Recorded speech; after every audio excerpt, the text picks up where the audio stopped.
Nous faisons actuellement un parcours avec un roi sage qui nous fait réfléchir sur la vie sous le soleil et qui cherche dans cette vie sous le soleil à essayer de trouver le bonheur. On a vu plusieurs... il nous fait faire un voyage avec lui et dans ce voyage, il nous a fait parcourir plusieurs étapes, plusieurs arrêts en gare. Et on a constaté à plusieurs reprises, voilà, il a été dans la gare du temps pour savoir si on arrivait, nous, à trouver notre bonheur dans le temps. On a dû constater qu'on avait du mal avec le temps, on le subissait. Il a aussi navigué, il a essayé de trouver le bonheur dans les relations. Il a constaté que sous le soleil, c'est difficile de vivre des relations. Voilà. Il a essayé de chercher dans plein de domaines, dans les projets, dans l'activisme. Là aussi, il n'a pas trouvé satisfaction. Et là, ce matin, il nous propose une autre étape, un autre parcours. Et cette fois-ci, il va essayer de trouver le bonheur, cette fois, dans les questions financières et dans l'argent. Je vous propose de lire avec moi le chapitre 5, verset 7 de l'Ecclésiaste. C'est à la page 613 sur les Bibles qui sont à votre portée, sur les sièges. C'est la page 613 et c'est le chapitre 5, verset 7. C'est le gros 5 si vous n'êtes pas habitué de chercher dans une Bible. Maintenant, on cherche sur Internet, sur le téléphone. Alors, on n'est même plus habitué au papier. Mais si vous n'êtes pas habitué, voilà, c'est le gros 5 et c'est le petit 7. Chapitre 5, verset 7 jusqu'au chapitre 6, verset 12. Si tu vois dans une région que les pauvres sont opprimés, que la justice et le droit sont bafoués, ne t'étonne pas trop de la chose, car chaque dirigeant dépend du pouvoir d'un supérieur. Et au-dessus d'eux, il y a encore des supérieurs hiérarchiques. Mais malgré tout ceci, demeure dans l'intérêt du pays, qu'au profit de l'agriculture, on se soumette au roi. Qui aime l'argent n'en aura jamais assez, et qui se complaît dans l'abondance ne sera jamais satisfait de ses revenus. Cela encore est dérisoire. Plus on possède de biens, plus se multiplient les profiteurs. Et quel avantage en tirent leurs possesseurs si ce n'est le spectacle que lui offrent ces gens. D'où est le sommeil du travailleur, qu'il ait peu ou beaucoup à manger, mais l'abondance du riche l'empêche de dormir. J'ai vu sous le soleil une terrible calamité. Il arrive que les richesses conservées par un homme fassent son malheur, qu'elles viennent à se perdre à cause de quelques mauvaises affaires, et il ne lui en reste rien lorsqu'il met un fils au monde. Il est sorti nu du sein de sa mère, et il partira comme il est venu, sans emporter dans ses mains une miette du fruit de son labeur. Qu'il reparte comme il était venu est aussi une terrible calamité. Quel avantage a-t-il donc à trimer ainsi pour du vent? Sa vie durant, ses jours s'écoulent, bien sombres, pleins de chagrin, de souffrance et d'amertume. Voici ce que j'ai considéré comme bon pour ma part. Il est approprié pour l'homme de manger, de boire et de goûter au bonheur au milieu de tout le labeur qui lui donne tant de peine sous le soleil pendant les jours que Dieu lui donne à vivre. C'est là sa part. En effet, si Dieu donne à un homme des richesses et des biens et s'il lui accorde la possibilité d'en profiter, d'en retirer sa part et de trouver de la joie au milieu de son labeur, c'est un don de Dieu. Ainsi, cet homme ne s'appesantit pas sur sa vie puisque Dieu le tient occupé à la joie qui remplit son cœur. J'ai constaté qu'il y a un mal sous le soleil et ce mal est grand pour les hommes. Voilà quelqu'un à qui Dieu a donné des richesses, biens et honneur, si bien qu'il ne lui manque rien de ce qu'il désire, mais Dieu ne lui donne pas la possibilité d'en profiter et c'est un autre qui en profitera. Cela aussi est dérisoire. C'est un mal affligeant. Un homme peut avoir 100 enfants et vivre de nombreuses années, mais quelque nombreux que soient les jours de son existence, s'il n'a pas joué du bonheur et s'il n'a même pas de sépulture, je dis qu'un enfant mort-né a un sort meilleur que le sien. Car l'avorton est né en vain, il s'en va dans les ténèbres et son souvenir sombre dans la nuit de l'oubli. Il n'a pas vu le soleil, il n'a rien connu du monde, il est donc plus tranquille que cet homme. À quoi bon vivre 2 fois 1000 ans si on ne goûte pas au bonheur? Finalement, tout ne s'achemine-t-il pas vers le même lieu? L'homme ne prime que pour répondre à ses besoins et pourtant son appétit n'est jamais satisfait. Qu'a le sage de plus que l'insensé? Quel avantage le pauvre a-t-il de savoir se conduire sur le chemin de la vie? Mieux vaut ce qu'on a dans la main que ce vers quoi se porte le désir. Cela aussi est dérisoire. Autant courir après le vent. Ce qui est a déjà été nommé et l'on sait ce qu'est l'homme. Il ne peut pas contester avec celui qui est plus puissant que lui. Plus on multiplie les paroles et plus on accroît la frustration. Et à quoi cela avance-t-il l'homme? Finalement, qui peut savoir ce qui est bon pour l'homme pendant sa vie, pendant chaque jour de son existence dérisoire qui fuit comme une ombre? Et qui pourra lui révéler quel sera son avenir sous le soleil?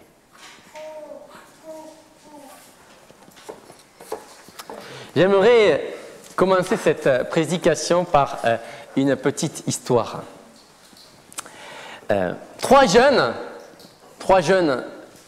hommes, sans foi ni loi, partent à la recherche de la mort.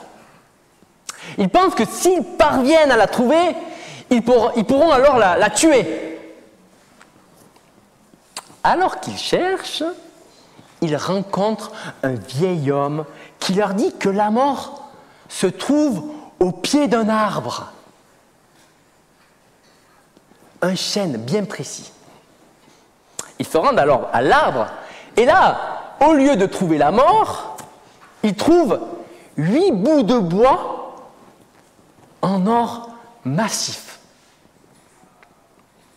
La mort étant désormais hors de leur esprit et l'avidité en main, ils décident de dormir cette nuit-là, de garder le trésor et de s'enfuir avec le lendemain matin.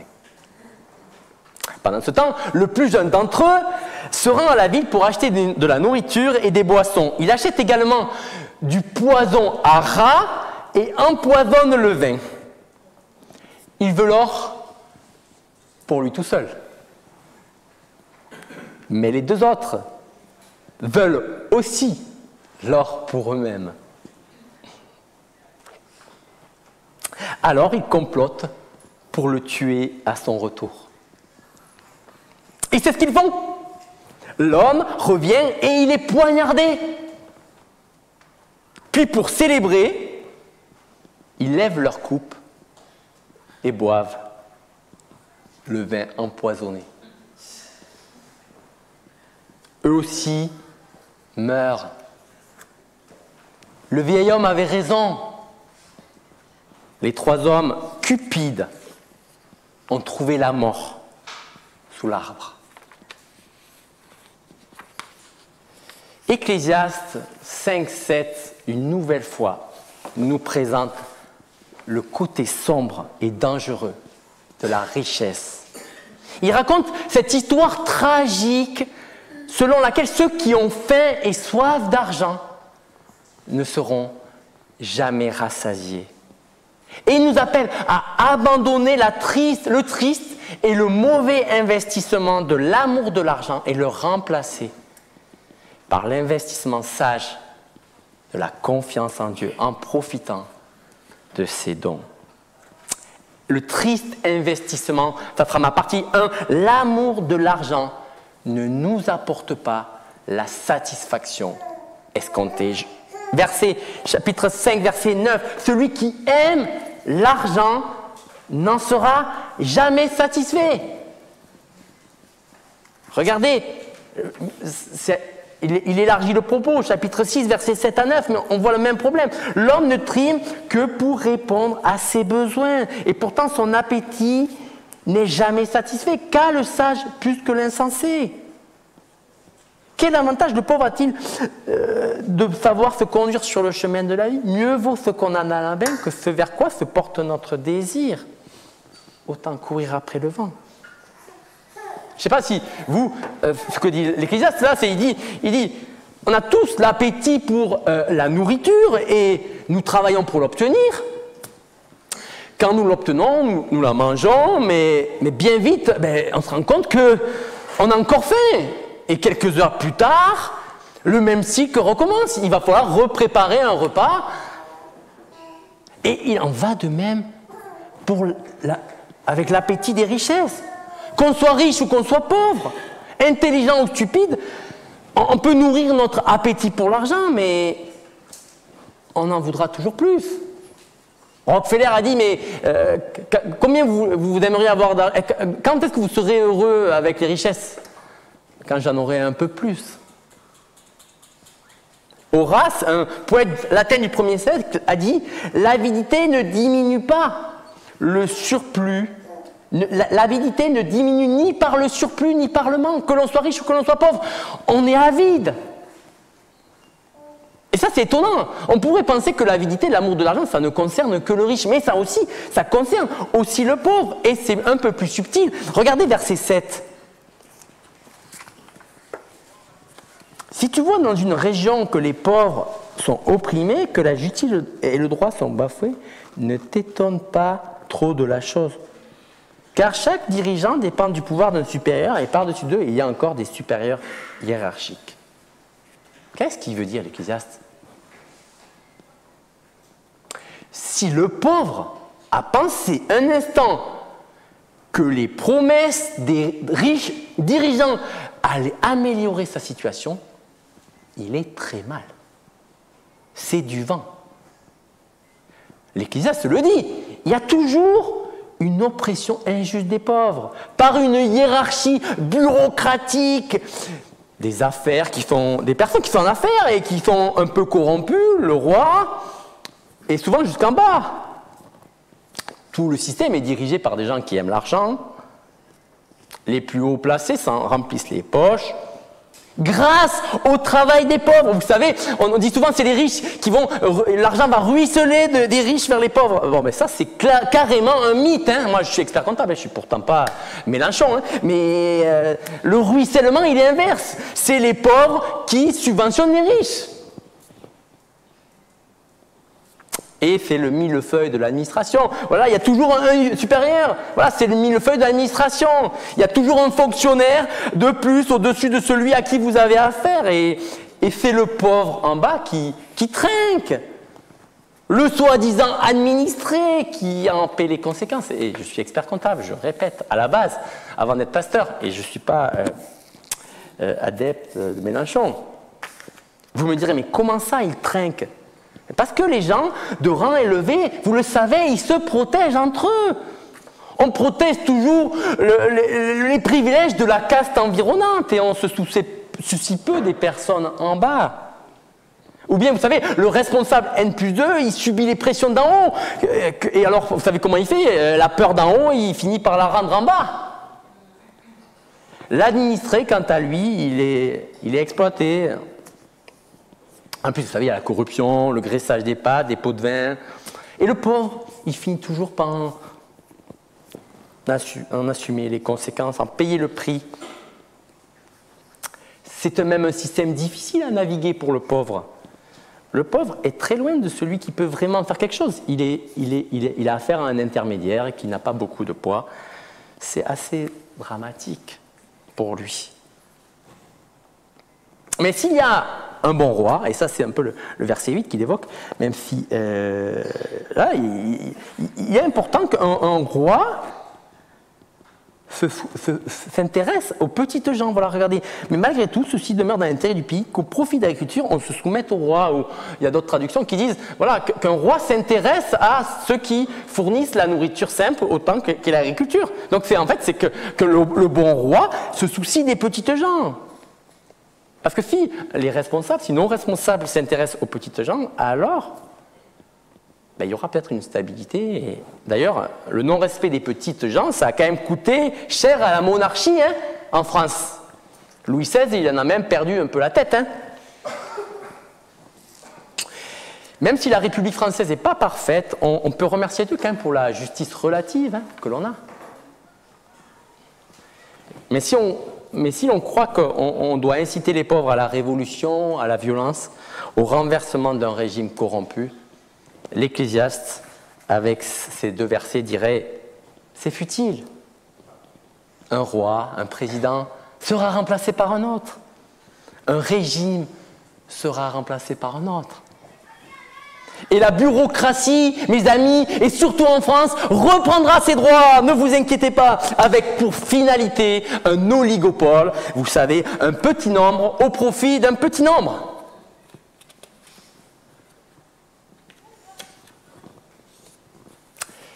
Voyez le drame que veut montrer l'Ecclésiaste.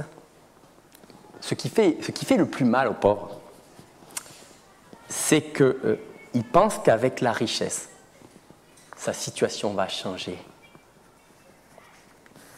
Mais au verset 11, qu'est-ce qu'on découvre? C'est que quand on est pauvre mais qu'on travaille dur, on a souvent le sommeil doux. Doux est le sommeil du travailleur. Et souvent le pauvre, il travaille dur. Notamment lié à un travail fatigant. Mais ce n'est pas que le pauvre. Hein. Mais en tout cas, ça arrive souvent. Et d'ailleurs, le pauvre, il préférerait échanger parfois ce sommeil réparateur contre un meilleur salaire, vous savez, des meilleures conditions de travail. Mais vous voyez la suite, verset 11. D'où est le sommeil du travailleur qu'il ait peu ou beaucoup à manger, mais l'abondance du riche l'empêche de dormir. Littéralement, il en a trop, quoi. Il n'arrive pas à dormir à cause des richesses. Alors, certains pensent littéralement, c'est peut-être littéral, et le riche, il mange trop et il n'arrive pas à dormir le soir. Je sais pas, moi ça m'arrive, je vieillis. Quand j'étais jeune, j'avais pas de problème, je pouvais dormir et en manger n'importe quoi le soir, mais a priori, maintenant, quand je mange trop le soir, j'ai du mal à dormir. Est-ce que c'est comme ça qu'il faut comprendre? Peut-être au sens littéral. Mais ce qui est certain, c'est que sans doute il y a la version imagée qui est, à mon avis, encore plus présente. Avec beaucoup d'argent, mes amis, on a souvent beaucoup de soucis. On n'arrive pas bien à dormir. Le patron que j'ai été, que mon père a été, il a un bon salaire, oui, mais il se soucie de beaucoup de choses, vous savez. Il doit se soucier de ses clients, des actionnaires, des banquiers, des employés, des syndicats, des fournisseurs. Vous savez, il ne rentre pas à 17h30, hein, sans plus penser à rien à son travail. Non, son sommeil est perturbé, il a des soucis. Il laisse souvent la santé, parfois il revient le week-end. Il se détruit lui-même. Sans parler, vous savez, du riche qui a des propriétés, des maisons. Il a des appartements et tout, mais vous savez, il doit se soucier des impôts, des locataires qui payent pas bien, qui paient mal, des travaux à faire quand ils ont abîmé le logement. Le pauvre, c'est vrai, il a des soucis, oui, aussi. Il arrive parfois pas à dormir aussi, mais avec l'argent, on a beaucoup de soucis. Et on a les responsabilités qui vont avec, et la vie, elle peut être compliquée. On est soucieux. Eh oui, on a beaucoup, mais la satisfaction simple, inaccessible. Et c'est vrai que le pauvre, il est loin de l'imaginer. Lui, il a d'autres problèmes. Le riche, il en a d'autres. Tous sont insatisfaits.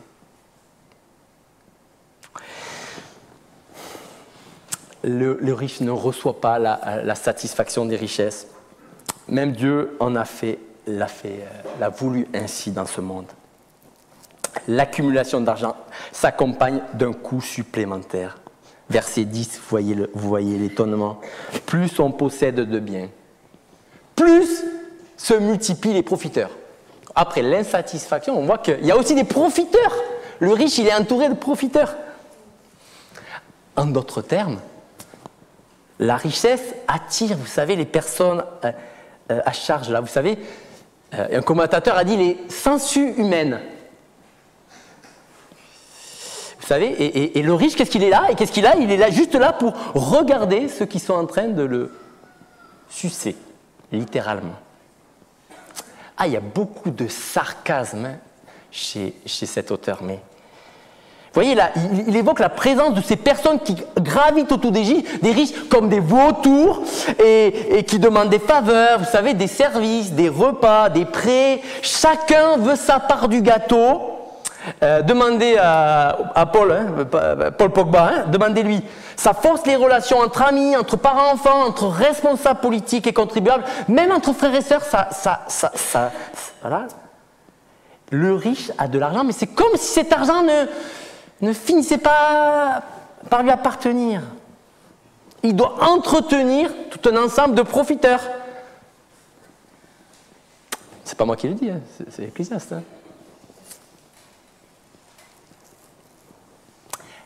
L'amour de l'argent, mes amis, c'est mon premier point, est un investissement malheureux. Il ne peut pas apporter la satisfaction. Vous voyez, il y a des profiteurs, il y a cet argent qui fuit, qui ne repose pas. L'amour de l'argent, c'est mon deuxième point, et peut même nous faire du mal et du mal aux autres. Regardez le verset 12. J'ai vu sous le soleil une terrible calamité. Il arrive que les richesses conservées par un homme fassent son malheur. L'accumulation de richesses peut nous nuire. Et l'une des premières raisons qu'il donne, c'est au verset 13. C'est quoi la raison? Verset 13. Qu'elles viennent à se perdre à cause de quelques mauvaises affaires et il ne lui en reste rien lorsqu'il met un fils au monde. C'est ça, avec l'accumulation, le côté terrible, c'est que les richesses, elles peuvent être soudainement perdues. Un riche qui a tout perdu, mais vous n'imaginez pas la misère. Vous me direz, mais Samuel, ça n'arrive pas. C'est un truc théorique, ça c'est un truc de l'Ecclésiaste. Détrompez-vous, vous seriez surpris, mes amis, par le nombre de mes amis clients, donc je suis encore expert comptable pour ceux qui ne savent pas, 1 jour par semaine, vous seriez surpris de quasiment la totalité de ces riches clients que j'ai qui sont inquiets de leur situation et surtout de perdre leur richesse, de perdre leur statut avec, d'être rétrogradés. Et vous savez pourquoi ils ont peur? Vous savez pourquoi ils ont peur? Parce que ça arrive. Et ça arrive souvent. Tous mes potes, mes potes clients, hein, vous avez compris, tous mes potes, ils ont parmi leurs amis quelqu'un qui a été rétrogradé. Parmi leurs amis ou dans leur famille.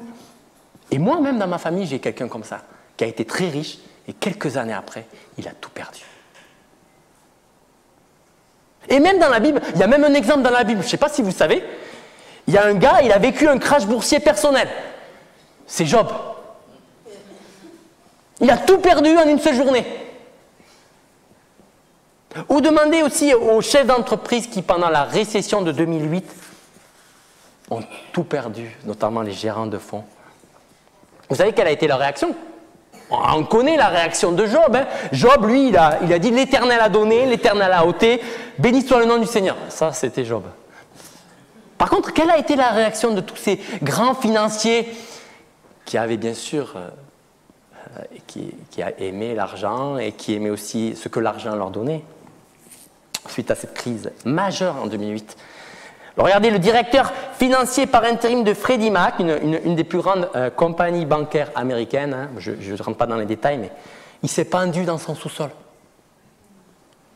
Le directeur général d'une importante société américaine de vente aux enchères immobilières, il s'est tiré une balle dans la tête au volant de sa Jaguar rouge. Un cadre supérieur danois de la banque HSBC s'est pendu dans l'armoire de sa suite à 500 livres la nuit dans un quartier résidentiel de Londres. Pour ces hommes, l'argent était tout. Ils pensaient qu'avec l'argent, ils avaient du pouvoir. Et que c'était... Mais en fait, ce n'est pas qu'ils avaient du pouvoir à travers l'argent, c'est que l'argent avait un pouvoir sur eux. Et lorsqu'ils l'ont perdu, rien ne valait plus la peine d'être vécu. Celui qui a perdu dans ma famille de l'argent, il a tout perdu, il était riche, il est devenu pauvre. Il m'a avoué que s'il n'avait pas été chrétien, il se serait peut-être suicidé. Et on pourrait répertorier bien d'autres exemples d'hommes politiques, d'hommes d'affaires, de stars qui ont eu de l'argent et qui ont tout perdu. La perte soudaine des richesses, mes amis, ce n'est pas un phénomène ancien ou théorique, et ça arrive. Les mauvaises affaires, ça arrive. Et alors, il y a une histoire, j'ai lu ça là, j'ai été abasourdi. Je vous la partage, ça m'a interpellé. Il y a une jeune Écossaise, vous allez me dire, mais Samuel était toujours intéressé par le loto, mais j'aime bien le loto quand même. Le loto, c'est intéressant. Il y a une jeune Écossaise, elle s'appelle Jane Park, vous pouvez chercher sur Internet, vous trouverez un article de BFM. Elle a gagné, à 17 ans, elle a joué au loto et elle a gagné plus d'1 million. J'imaginais, elle était ravie, quoi. À 17 ans, millionnaire. Elle n'avait rien fait. Elle s'est acheté une maison, elle est passée à la télé. Ah, je pense qu'elle a dû claquer un peu. Des jolies robes, je sais pas, je me mets à sa place, je sais pas, prier. Mais ce bonheur, ça n'a pas trop duré. C'est elle-même qui le dit. Elle a été critiquée par ses amis. Et rapidement, elle s'est retrouvée plus ou moins seule. Et elle a même fait une dépression. Elle pensait, vous savez même, qu'elle allait attaquer le loto pour lui avoir vendu un billet parce qu'elle était mineure. Vous me direz, mais t'as gagné. Mais pour elle, je cite, sa vie était vide. Sa vie était comme gâchée. Elle est même revenue dans l'HLM de ses parents. Oui, mes amis, l'Ecclésiaste a raison. Il arrive que les richesses conservées par un homme, ou d'ailleurs une femme, fassent son malheur. Et c'est exactement son témoignage. On pourrait l'inviter à venir témoigner ici, là. Elle est encore en vie, cette jeune. Les richesses conservées peuvent faire notre malheur. Mais il y a un deuxième drame avec la richesse, c'est qu'à notre mort, elles ne nous serviront à rien. Regardez au verset 15 et 16. Voilà, une personne qui a fait des mauvaises affaires, il est sorti nu du sein de sa mère, il partira comme il est venu, sans emporter dans ses mains une miette du fruit de son labeur. Qu'il reparte comme il était venu est aussi une terrible calamité. Quel avantage a-t-il donc à trimer ainsi pour du vent? Sa vie durant ses jours s'écoule bien sombre, pleine de chagrin, de souffrance et d'amertume.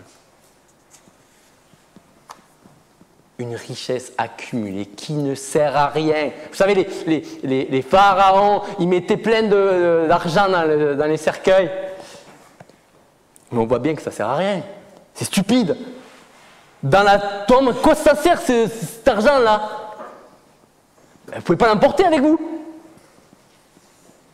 Ce n'est pas un autocollant créatif là, que je pourrais mettre à l'entrée pour vous encourager à donner. Hein. C'est un slogan biblique. Alors quel est le profit d'argent? La richesse en vaut-elle la peine? Si on ne peut rien emporter dans le monde, pourquoi on doit travailler pour ça?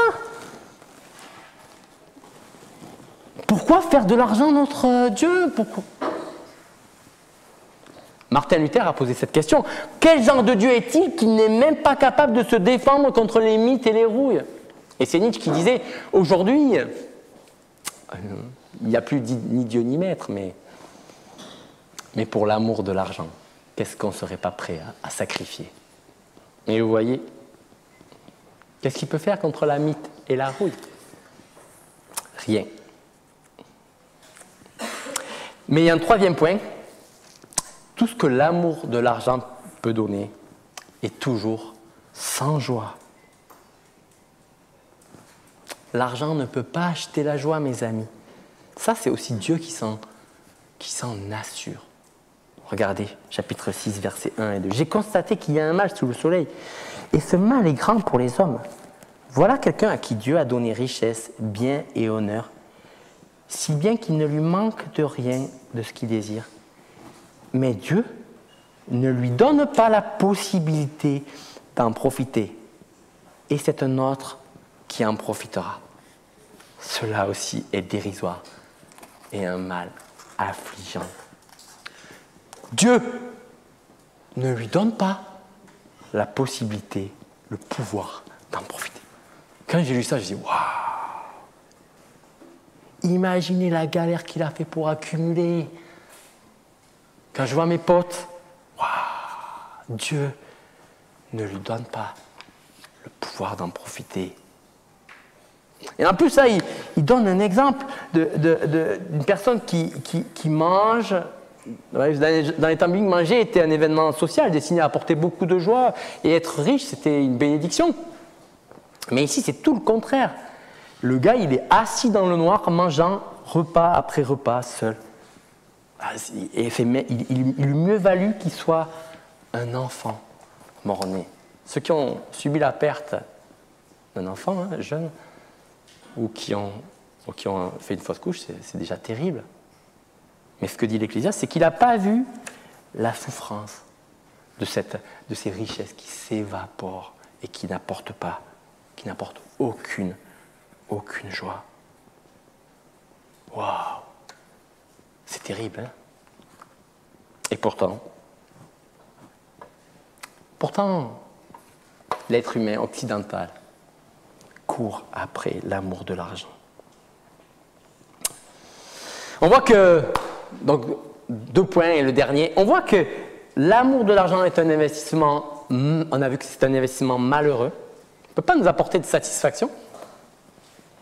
On voit que l'amour de l'argent est un mauvais investissement, il peut nous faire du mal.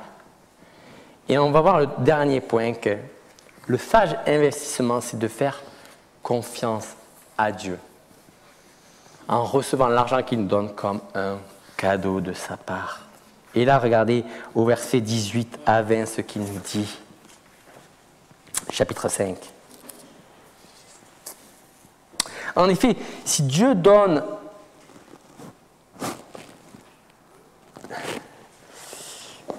verset 17 à 20. Voici ce que j'ai considéré bon pour ma part. Il est approprié pour l'homme de manger, de boire, de goûter au bonheur au milieu de tout le labeur que lui se donne, tant de peine sous le soleil pendant les jours que Dieu lui donne à vivre, c'est sa part, c'est là sa part. En effet, si Dieu donne à un homme des richesses et des biens, et s'il lui accorde la possibilité d'en profiter, d'en retirer sa part et de trouver de la joie au milieu de son labeur, c'est un don de Dieu. Ainsi, cet homme ne s'appesantit pas sur sa vie, puisque Dieu le tient occupé à la joie qui remplit son cœur. Vous allez me dire, mais Samuel, ça se répète là. C'est déjà la 4e fois qu'il nous dit la même chose. Et peut-être que s'il répète, c'est qu'on a besoin de réentendre. Peut-être qu'il y a un problème. Et ce qu'il dit fait que nous devons accepter notre sort dans la vie. On est des créatures de poussière, on travaille dur. On doit travailler dur, mais on doit trouver du plaisir dans ce travail. On doit manger, boire, c'est plaisir simple. Et voilà, et l'argent qu'on possède, être reconnaissant pour tout ce que la souveraineté absolue de Dieu sur toute chose, et être reconnaissant pour tout ça. Pas une goutte de pluie ne tombe à terre sans la volonté de Dieu. De la même manière, la joie ne coule pas dans nos cœurs si le Seigneur ne nous la donne pas. C'est Dieu qui nous donne toutes choses, y compris la joie. Tout comme les richesses sont envoyées du ciel, de la même manière, c'est lui qui nous donne la possibilité d'en profiter. On a du mal à vivre ça. Hein. Je ne sais pas si vous vous souvenez d'Israël dans le désert. Bien que Dieu leur avait dit qu'il fournirait quotidiennement la manne, il y a des gens qui ont voulu accumuler. Le jour où il y en avait un peu plus, moralité, ça a pourri, quoi. Et pourquoi on accumule, nous aussi? Pourquoi moi j'accumule? Parce que nous croyons, mes amis, et c'est là le plus gros problème que nous avons, et je me mets entièrement dedans, nous ne croyons pas que le donateur continuera à donner. Chaque jour, mes amis, on doit venir les mains ouvertes, admettre nos anxiétés, confesser notre idolâtrie liée à l'argent et lui demander de nous rendre de plus en plus dépendants à lui, à son plan, à sa provision, à son modelage pour nos vies. Certes, nous devons travailler dur, Mais nous devons travailler encore plus dur pour se placer au pied de notre Seigneur et être dépendants de lui. Pour citer le célèbre philosophe Mick Jagger, on ne peut pas obtenir ce que l'on veut, mais si l'on essaie, parfois on peut bien trouver ce dont on a besoin. Ce dont nous avons besoin, les amis, c'est que Dieu nous donne la capacité de jouir, de nous réjouir de ce que nous avons. Et si on n'a pas la joie, priez pour l'avoir. Si vous ne pouvez pas chanter « Réjouissez-vous toujours dans le Seigneur » de Philippiens 4, demandez à Dieu la force de saisir ce contentement. Mais c'est vrai que pour beaucoup, l'amour de l'argent est devenu une idole terrible. Mais Jésus, en venant sur la terre, il cherche à détruire l'argent en tant que Dieu de nos cœurs et à le remplacer par la compréhension que l'argent, c'est une bénédiction de Dieu et donc un pont vers Dieu de reconnaissance. Et les amis, en conclusion, on est tous confrontés au même problème. Est-ce qu'on va reconnaître en Jésus comme le roi et nous soumettre à sa seigneurie, y compris sur nos possessions? Ou est-ce qu'on va garder cette petite couronne? On va garder la main sur le compte en banque. Seigneur, je te donne tout, surtout le dimanche, entre 10h30 et midi. Puis bon, le compte en banque, je garde bien au chaud. Mais ce n'est pas ce que Jésus nous demande. Hier, on était à un témoignage avec plusieurs, les jeunes là. On a vu un chrétien qui est allé dans un pays persécuté, il s'est fait attraper et il a vu la mort de près. Faire de Jésus notre Seigneur, c'est être prêt à tout donner pour lui. Ça ne veut pas dire qu'on doit faire n'importe quoi avec l'argent. Mais vous comprenez ce que ça veut dire. Est-ce que Dieu est maître de mon argent? Et de manière contre-intuitive, quand on le fait maître, il y a beaucoup de joie. Nous découvrons alors que rechercher d'abord le royaume de Dieu est l'investissement le plus sage. Et en plus, ça nous donne de la joie. Faire confiance à Dieu en profitant des dons qu'il nous donne, dons qu'il nous apporte, c'est la voie que le Seigneur veut pour nous. En conclusion, j'aimerais vous laisser avec ce petit poème qui s'adresse à l'argent. C'est un chanteur chrétien qui est passé par là il y a quelques jours et qui parle, donc il personnifie l'argent et il s'adresse à lui et il nous questionne par rapport à notre utilisation. Je vous invite à écouter. Mais celle-ci, il parle de la vie et le chemin de l'argent. Bien que suave et agréable, ne conduisit pas le messager vers la paix, mais plutôt vers le jardin des frustrations. Ils veulent plus de monnaie, comme une bombe à retardement, de l'amitié à la trahison à tout moment. Est-ce que tu vois la zizanie que t'as fait naître? Tous ces mensonges que l'on peut émettre? Est-ce que tu vois les crimes que l'on peut commettre? Parce que tu es un très bon serviteur, mais un si mauvais maître. Vois-tu qu'il y en a qui te jettent par les fenêtres pendant que leurs voisins guettent devant leur boîte aux lettres? Les uns se plaignent parce que trop riches, les autres ont fini au trou juste parce qu'ils voulaient l'être. Tout le monde te réclame, mais il y a peu d'honneur. Alors on redouble d'efforts en se réveillant de bonheur. Même le compromis est devenu un code d'honneur. Pourtant, on sait pertinemment que tu ne fais pas le bonheur. Le même gâteau dégusté universellement, un jackpot découpé en parts de tourments. Et nous, on se resserre, même si la chute nous attend au tournant, parce que tu nous rends aveugles et gourmands.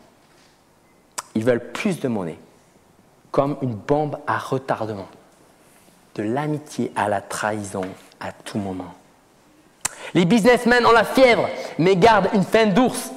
Tu joues au lièvre sur la piste, eux font les chiens de course. Et pour rester en lice, chacun puise dans ses ressources. Il paraît que pour être respecté, il faut être coté en bourse. Pour toi, le monde ferait n'importe quoi. Exploser les tirelires sans se demander pourquoi. Et c'est triste, cette liste de familles détruites à cause de toi. Encore plus triste quand elles sont construites autour de toi. Je parie que parfois même tu rigoles de ces couples pour qui tu as pris une place d'idole. Et on reconnaît les proies parfaitement formatées quand tout leur espoir est placé dans un petit coupon à gratter. Tu tentes homme, femme, criminel et pasteur. Tu n'as pas de pitié, pas de sentiment et pas de cœur. Et si ton cours baisse, ou s'il stagne, ou s'il monte, qu'est-ce que ça te fait? Puisqu'au final, ce n'est pas toi qui compte. Ils veulent plus de monnaie, comme une bombe à retardement, de l'amitié à la trahison, à tout moment. L'Ecclésiaste n'a pas dit mieux. Il y a plus de 2500 ans. Prions.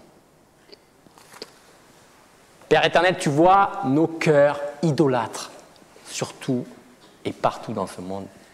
Nous pensons, nous croyons que la richesse va nous donner le bonheur, va nous donner la joie.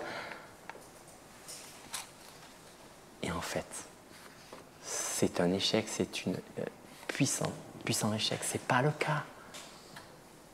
Seigneur, aide-nous à retourner vers toi, toi qui es la source de tout ce que tu nous donnes. Et aide-nous à avoir les yeux fixés sur toi et à regarder alors ce que nous possédons, nos richesses, non pas comme la source, mais au contraire comme les cadeaux d'un Père bienveillant qui nous donne et qui ouvre grand les portes de notre cœur pour être généreux envers ceux qui n'ont pas, pour faire ruisseler ce que toi tu nous as déjà donné. Oui Seigneur, secours-nous chacun. Aide-nous à ressembler à toi, Père éternel, qui a donné suprêmement ce que tu avais de plus précieux, ton Fils. Seigneur, que nous aussi puissions donner avec générosité pour montrer au monde que nous aimons un Dieu généreux. Amen.